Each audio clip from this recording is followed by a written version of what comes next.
Bueno, queridos estudiantes, vamos a estar aquí en el video número 2 que tiene que ver con la parte conductista. En la anterior hemos hablado de los principios básicos que tiene el conductismo, cómo ellos ven la conducta y cómo ellos se basan para dar una explicación objetiva de por qué la gente se comporta. En este segundo video vamos a hablar sobre el condicionamiento clásico. El conductismo tiene dos condicionamientos, uno clásico y uno operante. Primero vamos a abordar el clásico y luego vamos a abordar también el condicionamiento operante. Veamos ahora solamente el clásico de, de Iván Pavlov, que nos va a hablar sobre un experimento básico que le hizo con sus perros. Bueno, lo que nos plantea Iván Pavlov es lo siguiente, que él cada vez cada vez que él entraba él estaba haciendo un estudio sobre la digestión de los animales, y entonces cada vez que él entraba a las 12 del día con un pedazo de carne, los perros ladraban y salivaban. Le llamó poderosamente la atención y él dijo, bueno, voy a hacer un experimento. El experimento que hizo fue el siguiente. Él tomó un alimento, ¿verdad? Y se lo colocaba a los perritos. Y él veía que los perritos salivaban.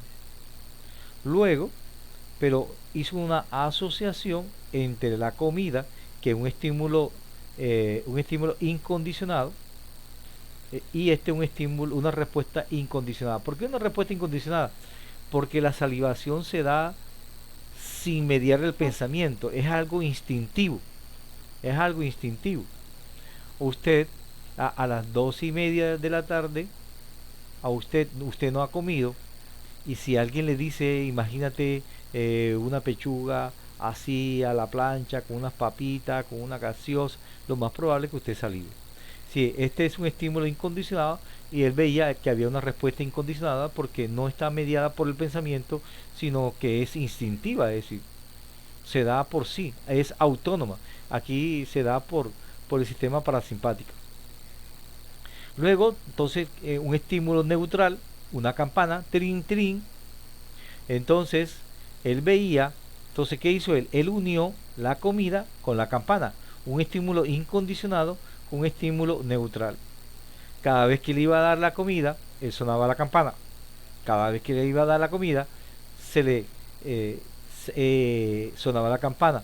Al inicio, la campana no tenía nada.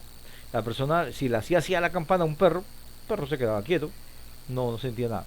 Pero cuando él asoció de repetir varias, una, dos, tres, cuatro, cinco, muchas veces, el estímulo incondicionado y el estímulo neutro pudo ocasionar, pudo ocasionar salivación. Que es en este caso, ya cuando se unió, cuando la campana adquirió un poder, una asociación, entonces salivaba. Porque cuando se la sonaba al inicio, no estaba sin respuesta. ¿Ya? Entonces ahí descubrió que realmente había un condicionamiento entre la campana, la comida y la saliva. Incluso después del condicionamiento sonaba únicamente la campana y había una respuesta condicionada. Es decir, un estímulo condicionado, que fue la campana, que fue la asociación de estas dos, se llama un estímulo condicionado porque se asoció, da una respuesta condicionada, que en este caso condicionó los perros que salivaban únicamente cuando iba a escuchar la campana. Esto dio muchos efectos positivos en Pavlov, dio mucha relevancia a sus investigaciones porque permitió explicar muchos fenómenos, incluso un fenómeno importante, el sistema inmunológico. Nuestro sistema inmunológico está dado por, por un condicionamiento. Se han hecho unos experimentos en donde el sistema inmunológico se puede condicionar. Por ejemplo, el estrés. Ahora el estrés está bien fuerte.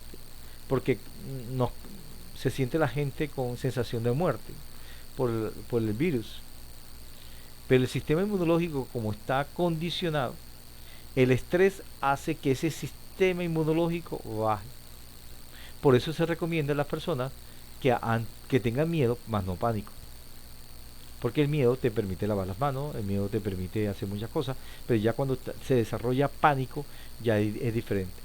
Se han hecho una serie de experimentos, por ejemplo, tomarse, tomarse que las pastillas, hay un estudio donde las pastillas no necesariamente tienen que ser azules o no tienen que ser blancas, que sean de múltiples colores, para que no haya una respuesta condicionada al sistema inmunológico y mental. Me gustaría, vamos a mirar un video sobre Iván Pavlov y sobre el conductismo.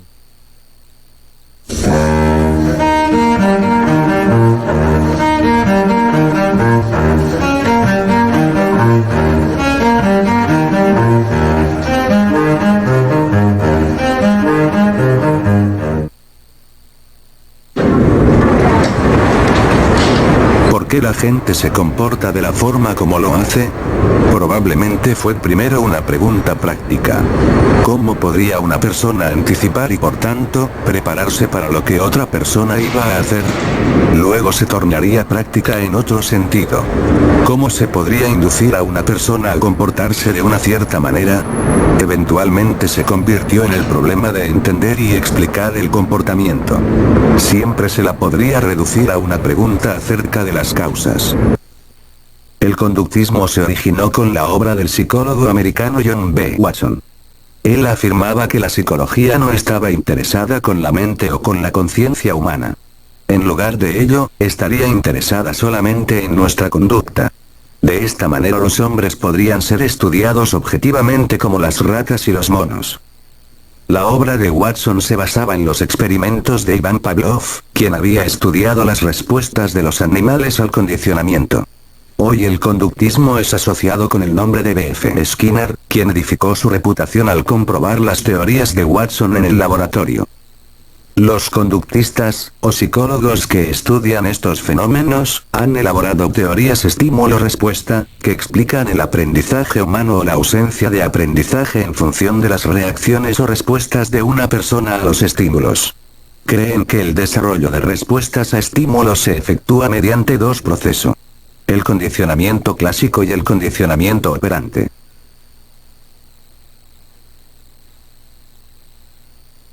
La pasión por la investigación fue el motor que impulsó a Pavlov durante toda su vida. Después de dejar de lado su plan inicial de seguir el deseo de su padre de convertirse en un sacerdote de la congregación rusa ortodoxa, se graduó como médico a los 35 años y pasó las 2 décadas siguientes estudiando el sistema digestivo, que le valió el premio Nobel en 1904, el primero que se concedía a un científico ruso.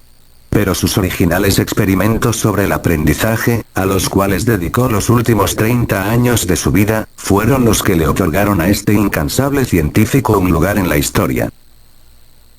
El cambio de rumbo en las investigaciones de Pavlov se produjo a raíz de un descubrimiento accidental. Después de estudiar la secreción de saliva de los perros, descubrió que al poner la comida en la boca de un perro, este comenzaba a salivar automáticamente. Al principio, Pavlov y sus estudiantes estudiaron el fenómeno en forma más objetiva y decidieron realizar experimentos. Juntaron varios estímulos neutros como el sonido, con la colocación de comida en la boca para ver si el perro comenzaba a salivar ante la sola aparición del estímulo neutro. Las respuestas fueron afirmativas. Justo antes de colocar la comida en el perro para producir la salivación, Pavlov le hizo oír un sonido. Después de varias repeticiones de sonido y comida, el perro comenzó a salivar solo ante el sonido, anticipando la llegada de la carne en polvo. Mediante este procedimiento, Pavlov condicionó a otros perros a salivar frente a otros estímulos, como un zumbido, una luz, un toque en una pata e incluso la visión del dibujo de un círculo. La salivación en respuesta a la comida en la boca era una reacción innata, y Pavlov la denominó respuesta no condicionada. La comida en la boca provoca automáticamente y de modo no condicionado, un reflejo de salivación en el perro. Pavlov denominó a la comida, estímulo no condicionado. En consecuencia, se obtiene una respuesta condicionada.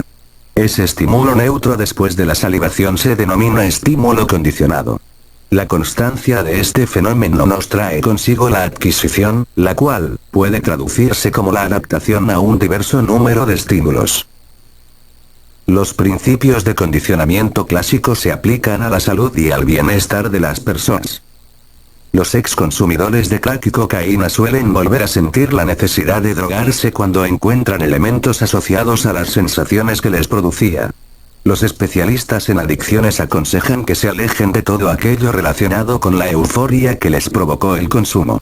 De igual forma, los consejeros a veces ofrecen a los alcohólicos experiencias que puedan revertir sus asociaciones positivas con el alcohol. El condicionamiento clásico puede tener efectos sobre el sistema inmunológico. Cuando un sabor específico acompaña a una droga que influye en las respuestas del sistema inmunológico, el sabor por sí solo puede llegar a producir la respuesta inmune. Mediante el condicionamiento clásico, un organismo asocia diferentes estímulos que no puede controlar. Con la implementación del condicionamiento operante, los sujetos asocian los comportamientos con sus consecuencias. Por tanto, es más probable que repitan los comportamientos recompensados que los castigados. Bueno, vamos a dejar ahí porque después vamos a ver lo de Iván Pavlov. Entonces quería repasarle nuevamente el esquema para que el aprendizaje sea efectivo. Nuevamente, hay una comida, que en este caso una carne. Esta carne daba como respuesta una respuesta incondicional a la salivación. Es decir, que no era intencional, sino que el sistema autónomo producía saliva. Por ejemplo, usted no le dice a su organismo cuando ve un bango biche o un limón ácido, produce saliva. Él lo hace automáticamente. Y había un estímulo neutro, que era una campana, que no tenía nada que ver con la respuesta esta.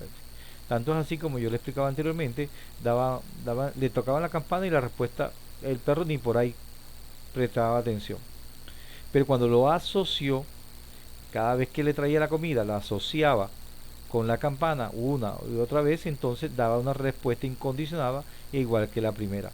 Y esta respuesta, la asociación de esta, Iván Pavlov le llamó un estímulo condicionado, la campana, porque condicionó al perro a salivar.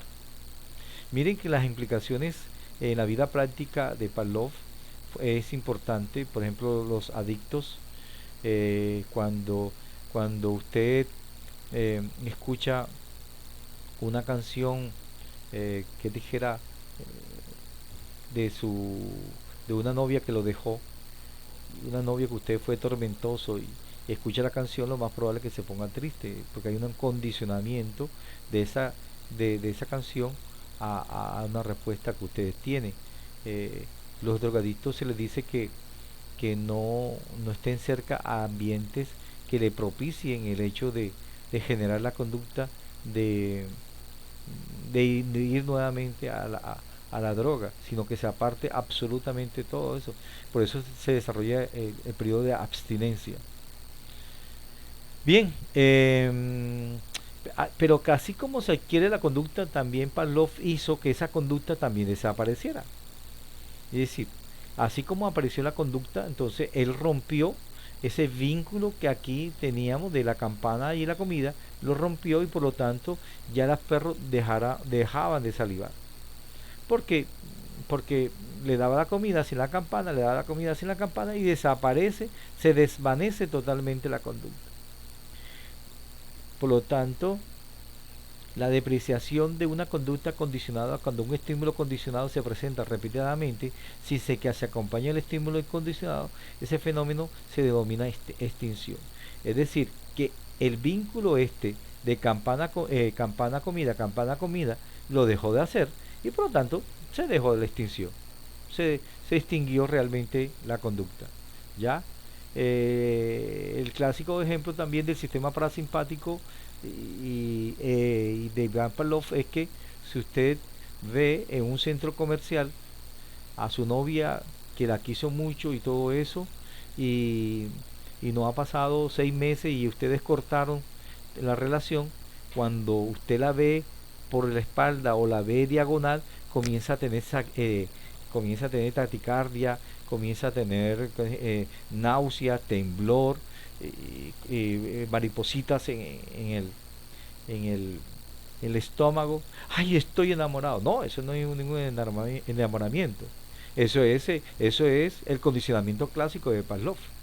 Ya se condicionó al ver estímulo, novia, la asoció con cariño, con placer, todo eso, y después tener una ruptura, es decir, extinción de la conducta, todavía queda vestigio de ella, y cuando aparece nuevamente el estímulo, que es la, la mujer, comienza entonces a desarrollar comportamientos biológicos, instintivos, que llama Pavlov respuesta incondicionada. Entonces no es ninguna mariposita sí existe la mariposita, pero es un fenómeno biológico, más no es psicológico. Bueno, estas son las conductas se van adquiriendo, pero cuando ya se desvanece la asociación entre comida y carne, ya está totalmente baja. Total. Eh, bueno, vamos a mirar por ahí después cómo se dan la pataleta de un niño. Entonces ya ese es condicionamiento ya operante. Pero bien, se dice que después hay una respuesta espontánea. La respuesta espontánea se extingue, se puede recuperar después de un periodo corto de estimulación, pero se extinguirá nuevamente si no se presenta la comida. Es decir, que en vez en cuando los perros, cuando suene la campana, podrían salivar. Vez en cuando. Pero si va un tiempo determinado largo, no va a sentir nada, el perro no va a salivar. Bueno, vamos a dejar hasta aquí, hasta esta parte de condicionamiento clásico, porque en la otra vamos a hablar, eh, vamos a colocar esto acá. En la próxima vamos a hablar sobre el condicionamiento operante, que es un poco más moderno, un poco más activo, tiene componentes psicológicos mucho más relevantes, igual que de Pavlov. Y vamos a mirar a Skinner cómo él hizo un trabajo con palomas, con ratas, en donde él llegó a unas conclusiones porque tomó las teorías de John Watson y las pudo materializar en el laboratorio. Hizo unas aportaciones a la psicología muy determinantes que todavía con el tiempo todavía nosotros nos basamos en ello, sobre todo de cómo aprenden las personas y cómo se desarrollan cómo se comportan las personas y cómo se motivan las personas. Entonces, eso lo vamos a desarrollar en el próximo video que vamos a hablar.